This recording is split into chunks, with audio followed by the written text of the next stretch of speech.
ফিরে আসলাম আমাদের গোপাল কৃষ্ণ চ্যানেল নিয়ে। সবার প্রথমে গপুকে বলবো গুড মর্নিং গপু। তারপর কৃষ্ণপ্রেমী ভক্ত সকলকে আমি গুড মর্নিং জানাই। এখন আমি গপুকে স্নান করিয়ে নিয়েছি। তারপর আমি গপুকে ভোগ লাগাবো। কৃষ্ণপ্রেমী ভক্ত সকল, তো আমি গপুকে বাল্যভোগ চড়িয়ে দিয়েছি। আপনারা দেখতে থাকুন, সঙ্গে থাকুন। এখন গপুর আরতি হবে, গপুর ভোগ আরতি হবে।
हरे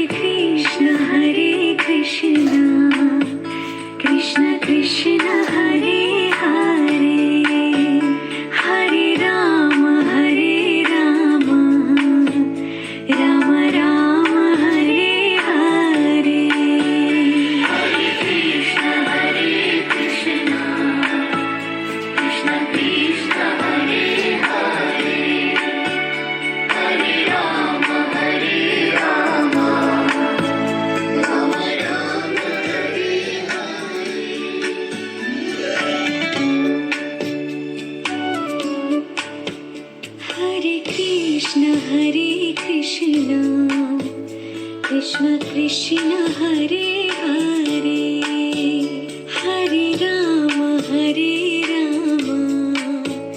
राम राम हरे हरे। কৃষ্ণপ্রেমী ভক্ত সকল, আপনারা দেখছেন যে আমি গপুকে ভোগ লাগিয়ে দিয়েছি। এখন গপুর ভোগ আরতি শেষ হয়ে গেছে। তো কৃষ্ণপ্রেমী ভক্ত সকল, আপনারা কোথার থেকে দেখছেন আমাকে কমেন্ট করে নিশ্চয় জানাবেন। তো কৃষ্ণপ্রেমী ভক্ত সকল, কে কোথার থেকে দেখছেন আমাকে জানাবেন কমেন্টে। আপনারা বেশি বেশি করে সাপোর্ট করবেন যাতে আমি গোপাল কৃষ্ণ চ্যানেল নিয়ে এগিয়ে যেতে পারি। তো আজ এখানেই রাখছি, নেক্সট ব্লগে আবার দেখাবো আমার গপুকে। ধন্যবাদ।